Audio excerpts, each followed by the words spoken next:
दोस्तों, अगर आपको लगता है कि पुष्पा 2 में कहानी खत्म हो गई है तो जरा रुकिए, क्योंकि असली खेल शायद अभी बाकी है। जिस पुष्पा राज ने अपने दम पर अपना साम्राज्य खड़ा किया था, उसके सामने तीसरी पार्ट में आखिर कौन खड़ा होगा?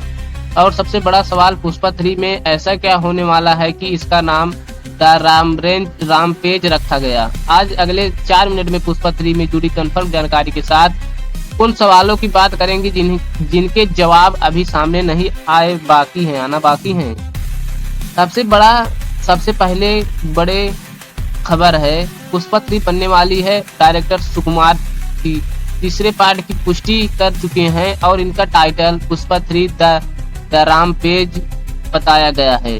वही निर्माता रवि किशन ने पहले कहा था कि टीम इसे 2028 के आसपास रिलीज करने की उम्मीद रखती है, लेकिन यहाँ असली दिलचस्प हो सकती है क्योंकि तीसरी पार्ट पहुंचने से पहले अल्लू अर्जुन और सुकुमार के दूसरे प्रोजेक्टर भी उनके शेड्यूल का हिस्सा रखे गए हैं। पुष्पा 3 की सबसे बड़ी बात क्योंकि रिलीज डेट नहीं बल्कि उनकी कहानी को हो सकती है, क्योंकि पुष्पा राज अब शुरुआत वाला पुष्पा नहीं।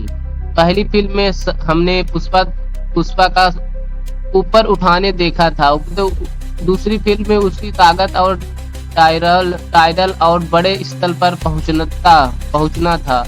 इसलिए तीसरे पार्ट में सवाल यह है कि जब कोई इंसान ऊपर पहुंच चुका हो तो उसके लिए सबसे बड़ा खतरनाक क्या बचता है? क्या पुष्पा सामने उससे भी ताकतवर विरोधी आएगा जो पुरानी दुश्मन को हिसाब वापस खुलाएगा, या कहानी ऐसे मोड़ लेगी जिसकी उम्मीद किसी ने नहीं की थी होगी? ध्यान रहे, कहानी से जुड़े सवाल और संभावना। तीसरे पार्ट की पूरी आधिकारिक कहानी अभी सार्वजनिक नहीं हुई है। अब वह सवाल जिसका जवाब पुष्पा 3 के पूरे तरह बदल दे सकता है। आखिर पुष्पा राज को रोकने वाला होगा कौन?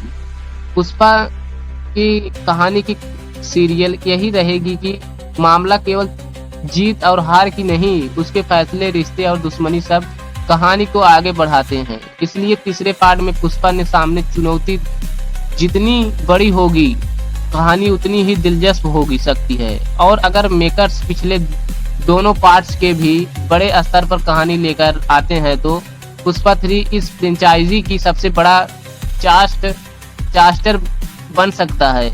लेकिन दोस्तों, इस एक चीज बिल्कुल मत भूलना, फिल्म का नाम द रामपेज को सवाल यह है कि इस बार पुष्पा फिल्म हद तक जाने वाला है। अल्लू अर्जुन का पुष्पा राज वाला किरदार इस फ्रेंचाइजी को पहचानना बन चुका है। अब तीसरे पार्ट के सामने सबसे बड़ी चुनौती यही होगी कि दर्शकों को कुछ ऐसा दिया जाए जो पहले दो पार्ट्स के सिर्फ नकल ना करें, या संघर्ष नई चुनौती। आपको क्या लगता है? कमेंट बॉक्स में जरूर